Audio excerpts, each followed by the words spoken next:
Okay, I'm with Rudi from South Africa, who's our second Zagreb Digital Nomad Ambassador. He's been here for over 3 weeks now. First of all, how's it going in Zagreb overall? Oh, it's been a really great experience, Paul. I've been pleasantly surprised, in fact, and it's been only 3 weeks now, and I've achieved so much, done so much, seen so much. There's so much to actually see, like just walking here now, and I realized there's so much like I haven't actually seen. But it's been really good otherwise. I've Okay, been pleasantly surprised. so you didn't really know much about Zagreb when you arrived. You've No. now been here for 3 weeks or so. Tell us what's kind of surprised you, what's impressed you about the city.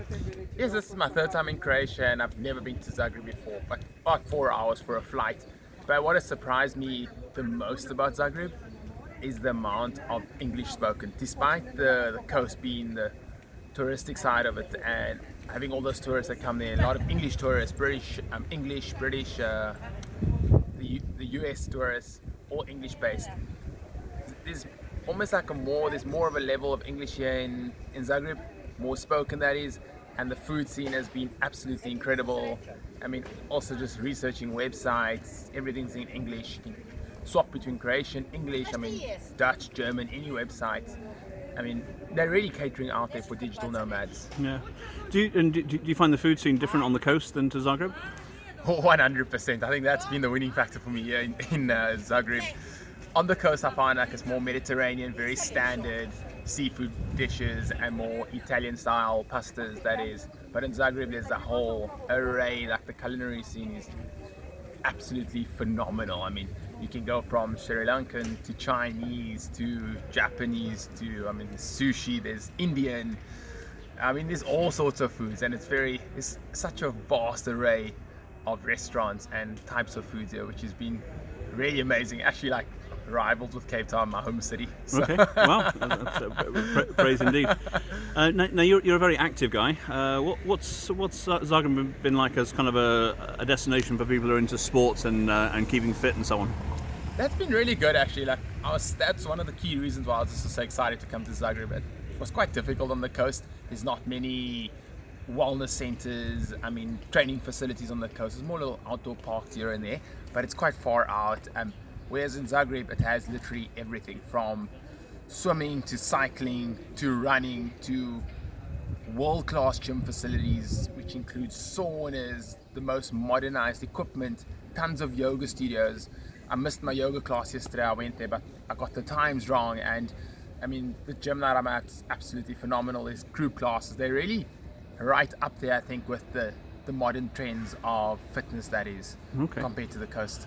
Now you've travelled a lot. You've done remote work before. What does Zagreb do well as a remote work destination, and what things does it need to concentrate on to attract more digital nomads, do you think? I think that's a really good question, and I want to highlight this fact about what they're really doing good as a digital nomad destination compared to other countries that I've researched.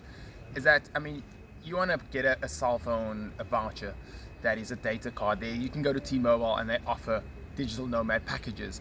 You can rent a car, they offer digital nomad packages at the rent-a-car services. There's digital nomad housing packages. If you go on Airbnb, you'll see it says digital nomads. There's so many co-working spaces in Zagreb, the most I've seen for digital nomads. So it's a city that's really focused and like really trying to enforce a digital nomad community. And on that, just on a community, they really have so many networking events, and there's so many nomads. Just you see them working in the cafes everywhere I go. Different cafes, co-working spaces, hotels. They're working all over, so you really feel part of a network or community. So I don't think you'll miss the office space too much. Okay, and tell us a bit about the co-working spaces. You've been using a few of them. How have they been? The co-working spaces have been great. The internet has been really good. The service has been exceptional. It's really in the city. There's so many. There's such a vast selection, and I've been to, I think it's Bizkoshnica, I can't pronounce it. Yeah, Bizkoshnica, yeah. Yeah, that was really good. Like they had little private spaces. They had quiet rooms where they said like no cell phones. They had little reading spaces. And this co-work, I worked at the Canopy Hotel, the Hilton. I worked there quite often. Really like exceptional service. You almost feel like a director, or like the way they treat you over there. The Wi-Fi is incredible. They have quiet rooms as well. I worked at the gym, great co-working space. took a few calls over there, and tons of cafes. I mean, all the cafes have exceptionally fast internet. I mean, I think the first week and a half I went without a data card. Wow. So got through perfectly fine. Okay, fantastic. Now, you're also looking at bringing people to Zagreb. To tell us a little bit about that. That's an interesting project.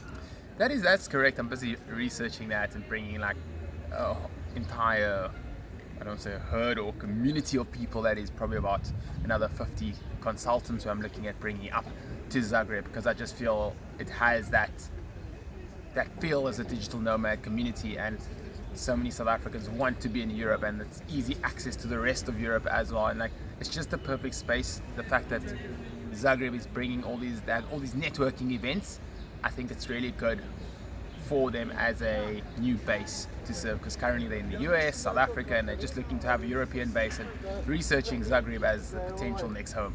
Okay, great. Yeah. And anything Zagreb needs to do to attract more digital nomads? What's any weaknesses?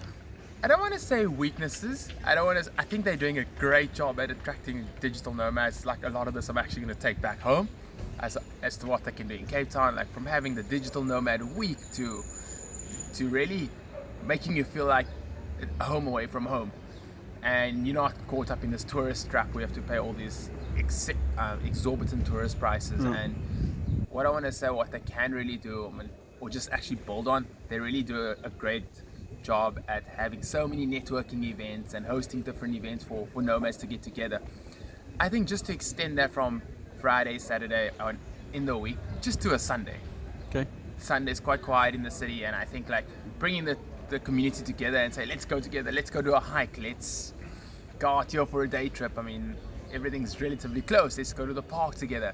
I think that'll be really good and keep everyone together on a Sunday. What do you think Croatia needs to do to attract more South Africans? I think just maybe get more advertised out there, because like I've had so many requests now from South Africans just based on my social media. They're like, wow, this place looks incredible, how do we get there? My friend's trying to get there, we want to come there now. I think it's just hasn't been marketed there a lot.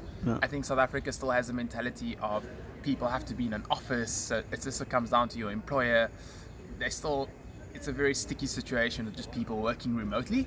So I think as soon as the employers get a little more, where they become more relaxed and confident in their employees, I think you're going to find a lot of people flocking out to Croatia, that is. Okay. So you're finishing next week and then back to South Africa, or you're also applying for the visa, so we'll see if you get the Nomad visa. That is correct. Yeah. I'm currently applying for the digital Nomad visa to extend my stay to 1 year, hopefully. Okay. And hopefully that will be successful. If not, we're going to go back to South Africa, and I'll apply again from South Africa, and I can come up in the near future. I mean, that is so. I mean, either way, I'm definitely going to be back. Okay. No two ways about it. And will that be back to the coast or back to Zagreb? Actually, I'll come back to Zagreb to base myself here, and I'll do a vacation in the coast. I mean, just the other day I bought a bus ride. It was a 3-hour bus ride, 2.5-hour bus ride to the coast. Yeah. And you're on the Istrian coast, and then you can get to the Dalmatian coast in another 30 minutes from there. So the coast is relatively close. I mean, and the fact that there's skiing here, so I think it wouldn't be bad actually to come in December. Okay. Base yourself in Zagreb, and I really want to see the Christmas festivities. Yeah. So, and then do a little summer vacation, maybe like June again. Nice. And tell us about the accommodation. You've been staying at Doma Zagreb Apart Hotel. Yes, the accommodation has been incredible now. There's many a nights I've actually worked from the hotel. The Wi-Fi is exceptionally fast. I love the Wi-Fi there.